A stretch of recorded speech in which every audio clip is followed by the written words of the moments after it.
Selamat pagi pemirsa, apa kabar Anda hari ini? Bersama saya Puji Lestari, inilah kabar Indonesia.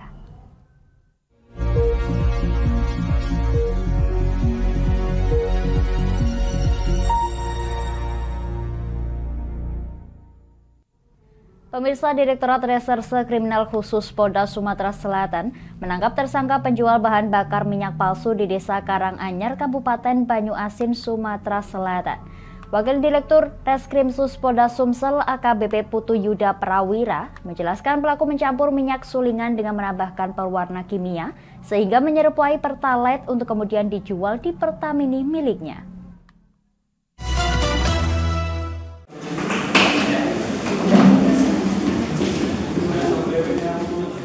Direktorat Reserse Kriminal Khusus Ditreskrimsus Polda Sumatera Selatan menangkap SP, tersangka pemalsuan bahan bakar minyak atau BBM di Desa Karanganyar, Kabupaten Banyuasin, Sumatera Selatan. Selain SP, Ditreskrimsus Polda Sumsel juga masih mengejar satu tersangka lagi, yaitu H, yang menjual minyak sulingan kepada SP untuk dijadikan bahan utama membuat BBM palsu. SP mencampur minyak sulingan tersebut dengan pewarna kimia yang dipelajarinya dari internet, sehingga menghasilkan warna seperti Pertalite. Wakil Direktur Reskrimsus Polda Sumsel AKBP Putu Yuda Prawira pada Rabu 21 Juni menjelaskan, Pertalite palsu ini dijual oleh tersangka di Pertamini miliknya sendiri. Hasilnya seperti Pertalite, menyerupai Pertalite. Kemudian oleh tersangka ini dijuallah BBM yang menyerupai Pertalite ini di Pertamini yang selanjutnya dapat dikonsumsi oleh masyarakat umum. BBM palsu yang menyerupai Pertalite ini berbahaya jika dikonsumsi oleh kendaraan karena bisa merusak mesin. Akibat tindak pidana pemalsuan BBM yang dilakukannya, SP dikenakan pasal 54 Undang-Undang Nomor 22 Tahun 2021 tentang migas dengan penjara paling lama 6 tahun dan denda paling banyak 60 miliar rupiah.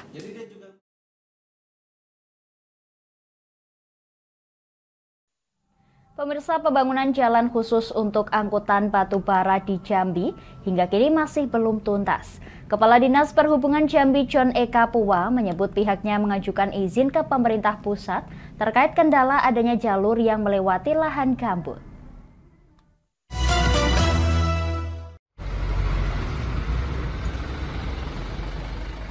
Walaupun telah dimulai sejak tahun lalu, pembangunan jalan khusus untuk angkutan batu bara di wilayah Jambi untuk mengurai kemacetan yang dibangun pihak pengusaha belum menunjukkan kemajuan signifikan. Sebab ada jalur yang harus melewati lahan gambut, sehingga memerlukan izin dari pemerintah pusat. Jalur yang harus melewati lahan gambut itu sebenarnya hanya sepanjang 1,9 km, namun penanganannya tentu berbeda dengan membangun jalan di lahan mineral. Saat ini pengajuan izin untuk itu seperti diungkapkan Kepala Dinas Perhubungan Jambi, John Eka Puwa, usai pelantikan pejabat Eselon 2 Jambi pada 21 Juni tengah dilakukan.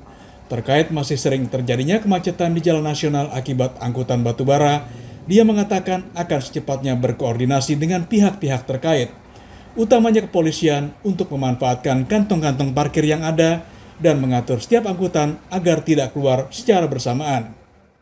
Diharapkan 2024 kan sudah selesai, tapi kita akan mencoba. Kenapa? Karena kami baru mendapat informasi, memang pengusaha itu kan ada yang melewati lahan gambut itu. Nah itu kan lahan gambut mesti izin dari pemerintah pusat untuk bisa menggunakan lahan itu. Proyek jalan khusus angkutan batubara dan kendaraan berat lainnya dibangun dari Kabupaten Sarolangun, Batanghari hingga Kabupaten Muaro Jambi sepanjang 140 km. Selain juga telah disediakan lahan untuk kegiatan pembangunan pelabuhan seluas 200 hektar, serta tempat istirahat dengan luas yang sama untuk menampung ketersediaan parkir truk sebanyak 12.000 unit. Pemirsa, Pemprov DKI Jakarta mengadakan upacara peringatan Hari Ulang Tahun ke-496 Kota Jakarta di lapangan Silang Monas, Jakarta Pusat. Diketahui pada tahun depan Jakarta tidak lagi menjadi ibu kota negara, namun Jakarta nantinya dapat menjadi kota global dan memantik perkembangan daerah lain di Indonesia. Kota ini mencapai masa kejayaannya pada awal abad ke-18 yang ditandai Kota Jakarta memasuki usia ke-496 tahun pada Kamis 22 Juni 2023. Tepat di hari jadi Kota Jakarta, pemerintah Provinsi DKI Jakarta mengadakan upacara peringatan ulang tahun di lapangan Silang Monas, Jakarta Pusat. Upacara diikuti oleh ribuan ASN pemerintah Provinsi DKI Jakarta yang mengenakan pakaian adat Betawi, termasuk penjabat Gubernur Heru Budi Hartono selaku inspektur upacara. Dalam kesempatan tersebut, Heru mengatakan hari jadi ke-496 adalah sebuah momentum spesial karena status ibu kota Indonesia akan berubah di tahun depan. Ya, pertama adalah 496 adalah bagian HUT DKI yang spesial, di mana nanti tahun berikutnya sebuah kalimat ibu kota tentunya sudah tidak disandang lagi. Jadi inilah titik awal untuk kita memberikan terbaik ke depan untuk Jakarta dan untuk seluruh masyarakat Jakarta. Dan berikutnya memberikan semangat. Pada ulang tahun ke-496 ini, Pemprov DKI Jakarta mengangkat tema Jadi Karya untuk Nusantara, di mana Jakarta diharapkan mampu menjadi pemantik kemajuan bagi daerah lain di Indonesia. Meski kedepannya tidak lagi menyandang nama ibu kota negara, namun Jakarta siap bertransformasi menjadi kota global yang turut berperan di dunia internasional. Kami akan jeda sejenak pemirsa, tetap bersama kami di Kabar Indonesia.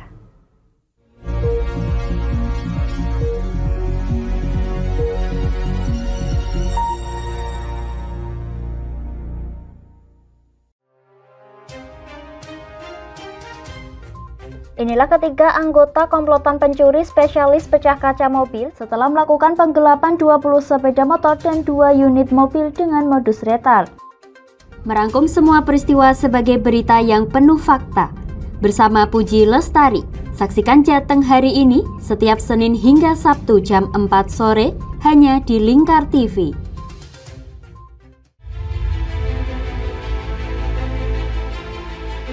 Memberikan pinjaman uang kepada saya dengan bunga 8% per bulan.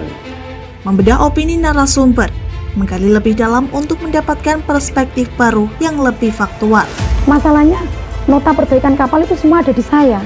Kenapa Tomo bisa menunjukkan? Demi mendapatkan informasi yang solutif dan terpercaya dalam Bedah Opini. Setiap Rabu jam 11 siang hanya di Lingkar TV.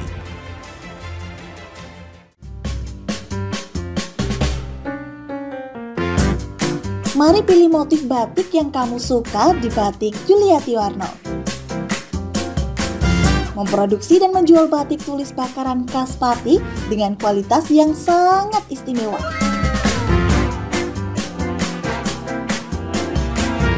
Cocok buat oleh-oleh, seserahan, bahkan untuk baju nikahan loh.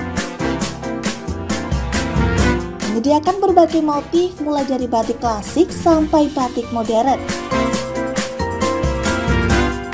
Ayo borong segera Batik Yuliati Warno. Anda bisa melihat proses produksi batik secara langsung di rumah produksi kami loh. Alamatnya ada di Desa Langenharjo, RT 7 RW 3, Jalan Juwana Tayub, Kilometer 3, Kecamatan Juwana, Kabupaten Pati, Jawa Tengah.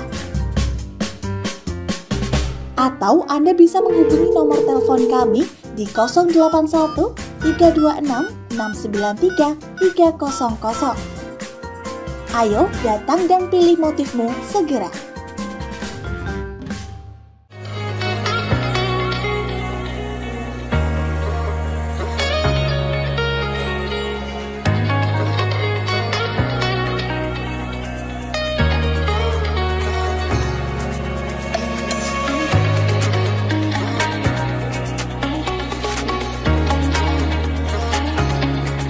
Hatta Kastor Pati, surganya alat tulis dan perlengkapan sekolah serta kantor. Mau cari buku? Ada. Mau cari alat tulis? Ada dong pastinya. Atau mau cari tas? Juga ada. Semuanya lengkap di Hatta Kastor Pati. Kami siap melayani Anda dengan sepenuh hati.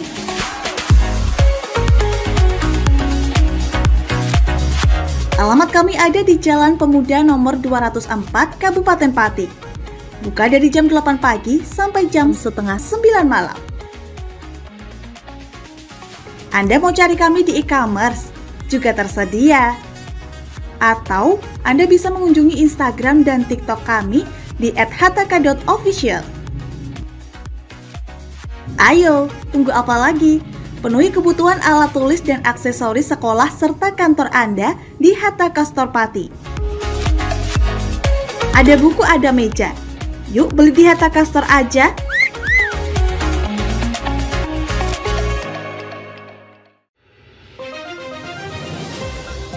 Modus kedua pelaku ini berpura-pura kehabisan bahan bakar kendaraan.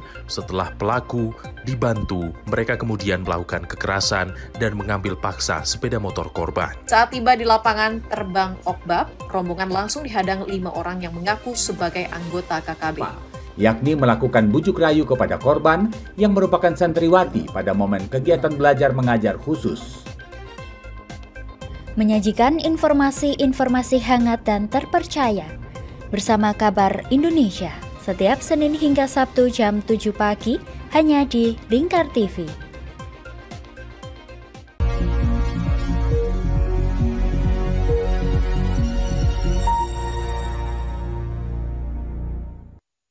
Anda masih menyaksikan Kabar Indonesia pemirsa.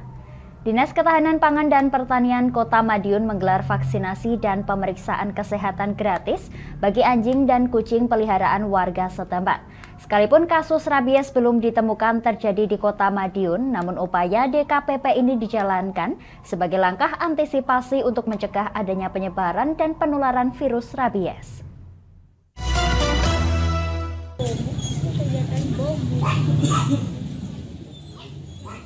Hingga Rabu 21 Juni, belum ada satupun kasus rabies yang dilaporkan terjadi di Kota Madiun, Jawa Timur.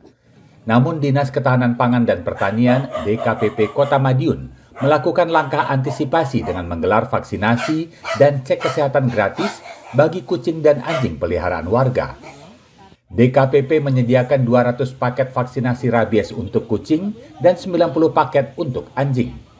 Langkah DKPP ini merupakan tindak lanjut dari data yang diterbitkan oleh Kementerian Kesehatan, di mana 11 provinsi telah ditetapkan sebagai daerah endemi rabies, salah satunya adalah Jawa Timur. Kepala DKPP Kota Madiun Totok Sugiarto, Kamis 22 Juni mengatakan, kegiatan antisipasi penyebaran virus rabies ini dilaksanakan dengan menggandeng Persatuan Dokter Hewan Jawa Timur dan disambut antusias oleh warga pemilik hewan peliharaan. Saat ini kita kerjasama dengan Persatuan Dokter Hewan Indonesia Wilayah 5 Jawa Timur untuk mengadakan bakti sosial, mengadakan vaksin rabies. Target kita 250 hewan, kucing dan anjing. Sekarang katanya banyak rabies itu kan, ya jadi senang gitu bagi masyarakat, ya senang gitu loh. Apalagi kan gratis, enggak, ini kan digratiskan. Untuk mendapatkan vaksinasi gratis dalam kegiatan bakti sosial vaksinasi rabies ini, pemilik hewan bisa mendatangi lokasi kegiatan di kantor Dinas Ketahanan Pangan dan Pertanian DKPP Kota Madiun dan melakukan pendaftaran dengan membawa fotokopi KTP warga Kota Madiun. Hewan peliharaan yang akan divaksin wajib memenuhi persyaratan seperti berusia minimal 6 bulan, sehat dan tidak sedang hamil. Bakti sosial ini juga melakukan pemeriksaan kesehatan hewan. Jika dinyatakan sakit oleh dokter hewan, pemilik hewan akan mendapatkan resep untuk ditebus di apotek. Pemirsa, PLN Nusantara Power dan pemerintah Kota Lok Sumawe berkolaborasi membangun rumah gizi Gampong atau RGG di Desa Meuria Paloh, Kecamatan Muara 1, Kota Lok Sumawe, Provinsi Aceh. Rumah gizi Gampong ini akan menjadi tempat penyaluran makanan bergizi bagi anak penderita stunting di wilayah tersebut.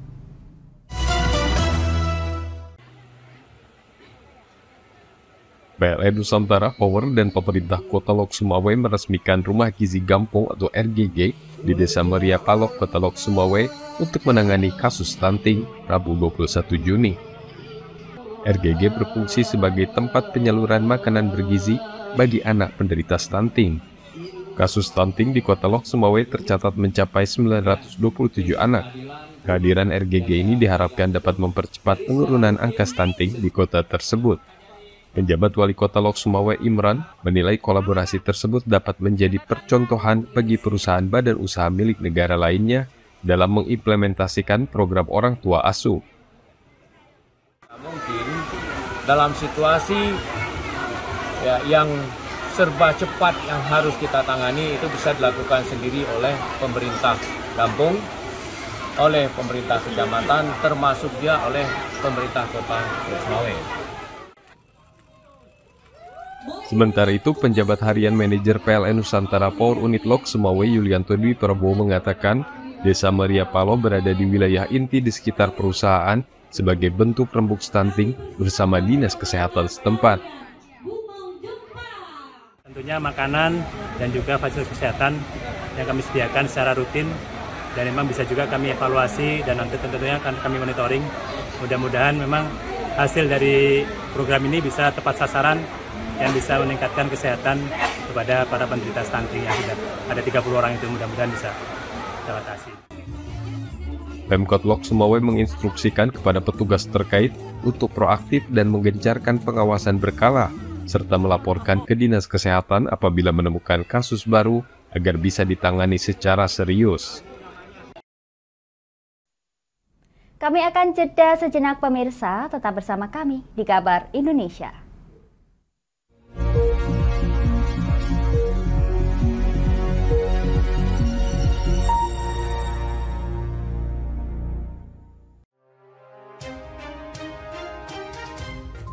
Inilah ketiga anggota komplotan pencuri spesialis pecah kaca mobil setelah melakukan penggelapan 20 sepeda motor dan 2 unit mobil dengan modus retard. Merangkum semua peristiwa sebagai berita yang penuh fakta. Bersama Puji Lestari, saksikan Jateng hari ini setiap Senin hingga Sabtu jam 4 sore hanya di Lingkar TV.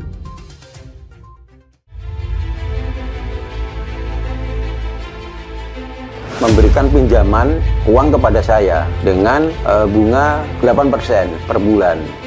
Membedah opini narasumber, menggali lebih dalam untuk mendapatkan perspektif baru yang lebih faktual. Masalahnya, nota perbaikan kapal itu semua ada di saya.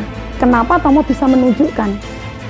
Demi mendapatkan informasi yang solutif dan terpercaya dalam Bedah Opini.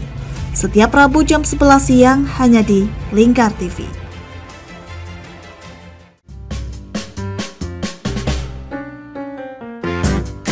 Mari pilih motif batik yang kamu suka di Batik Yuliati Warno. Memproduksi dan menjual batik tulis bakaran khas Pati dengan kualitas yang sangat istimewa.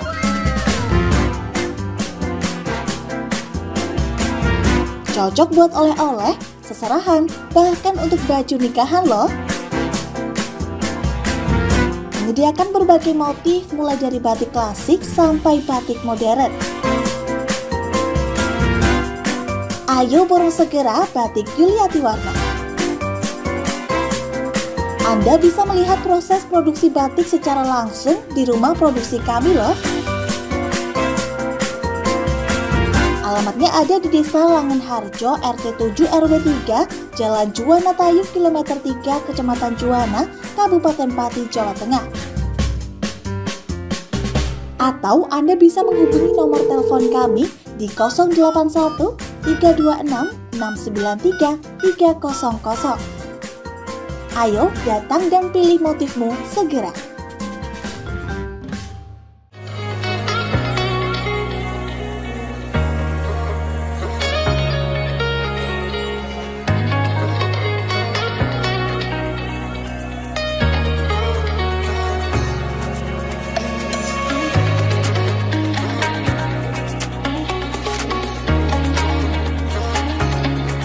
Hatta Kastor Pati, surganya alat tulis dan perlengkapan sekolah serta kantor.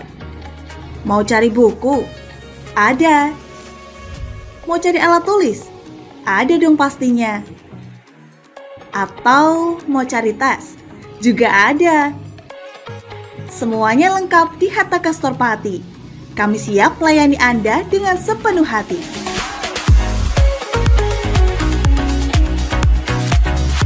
Alamat Tempat kami ada di Jalan Pemuda nomor 204 Kabupaten Pati. Buka dari jam 8 pagi sampai jam setengah 9 malam. Anda mau cari kami di e-commerce? Juga tersedia. Atau Anda bisa mengunjungi Instagram dan TikTok kami di @hataka.official. Ayo, tunggu apa lagi? Penuhi kebutuhan alat tulis dan aksesoris sekolah serta kantor Anda di Hataka Store Pati. Ada buku, ada meja. Yuk beli di Hataka Store aja.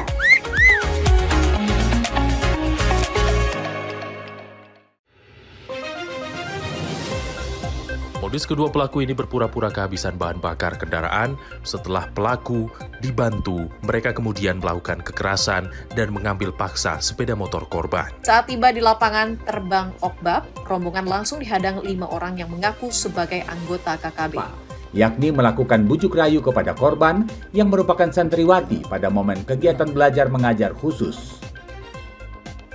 Menyajikan informasi-informasi hangat dan terpercaya bersama Kabar Indonesia, setiap Senin hingga Sabtu jam 7 pagi, hanya di Lingkar TV.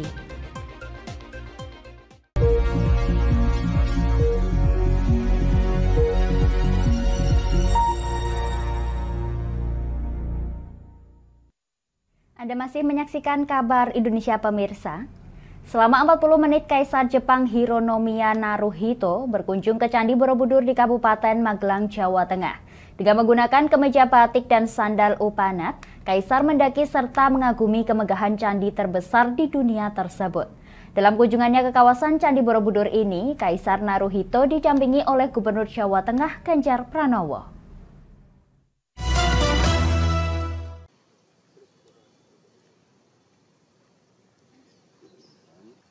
Kaisar Jepang Hironomiya Naruhito mengunjungi Candi Borobudur di Kabupaten Magelang, Jawa Tengah pada Kamis 22 Juni.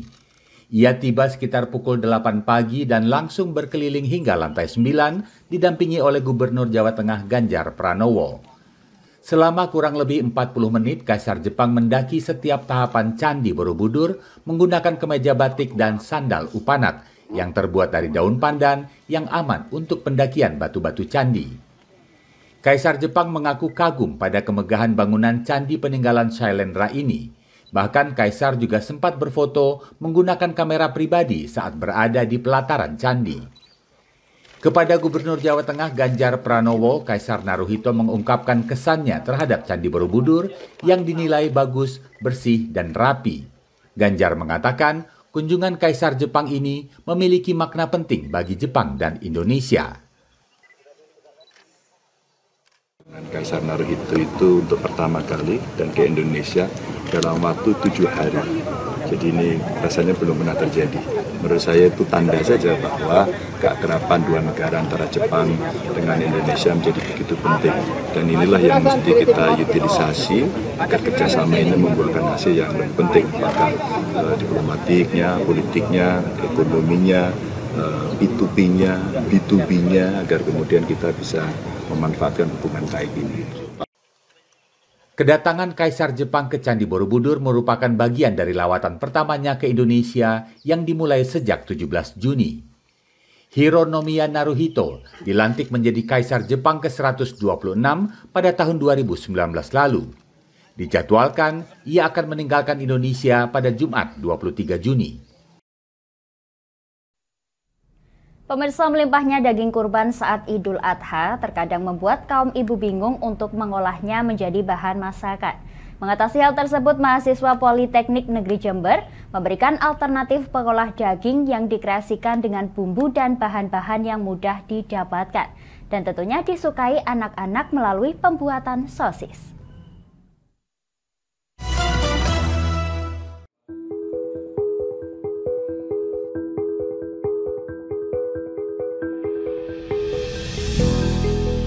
Umumnya, masyarakat memanfaatkan daging kurban untuk dimasak dengan cara disate, dibuat gulai, sup, dan lain sebagainya. Padahal, daging baik sapi maupun kambing dapat dijadikan olahan yang dapat disimpan untuk waktu yang lebih lama, dengan cara dibuat menjadi sosis yang kerap disukai anak-anak. Hal itulah yang dilakukan mahasiswa Teknologi Pertanian Politeknik Negeri Jember atau Polij yang menjadikan sosis sebagai salah satu referensi bagi masyarakat yang bosan mengolah daging kurban menjadi menu yang itu-itu saja, di mana proses pembuatannya terbilang cukup mudah dan tidak memakan waktu yang lama. Dimulai dengan memblender daging yang telah dicampur dengan sejumlah bahan, tepung tapioka, bawang putih, merica bubuk, lada, garam, gula, bumbu pelengkap, dan es batu hingga halus. Selanjutnya seluruh bahan dasar dicetak dan dibentuk sesuai ukuran yang diinginkan sebelum dikukus selama 20 menit. Dan kini, sosis sudah siap untuk disajikan sebagai campuran masakan. Perbedaan yang pertama itu kita membuat sosis tanpa pengawet, kemudian rasa dagingnya lebih terasa. Itu sangat pas untuk daging kurban itu. Jadi kan biasanya ibu-ibu bingung kalau misalnya banyak daging itu mau dibuat apa gitu. Salah satunya bisa dibuat sosis ini. Nanti kalau di musim kurban nanti mungkin masyarakat menerima daging yang cukup banyak sehingga tidak mungkin akan habis dikonsumsi seketika. Sehingga ini salah satu alternatif olahan. Sehingga salah satu dengan membuat sosis itu bisa variasi, kemudian juga bisa umur simpannya lebih panjang. Dengan bahan-bahan yang mudah dan prosesnya yang cukup singkat, kreasi makanan ini tentu saja bisa menjadi referensi bagi ibu rumah tangga untuk mengolah daging kurban. Dengan penyimpanan yang baik, sosis daging kurban tentu juga akan memiliki umur simpan yang lebih lama, sehingga masih bisa dikonsumsi hingga beberapa pekan setelahnya. Tertarik mencoba? Demikian kabar Indonesia pemirsa, nantikan kabar Indonesia selanjutnya hanya di Lingkar TV. Saya Puji Lestari pamit dari hadapan Anda, selamat melanjutkan aktivitas Anda, selamat pagi dan sampai jumpa.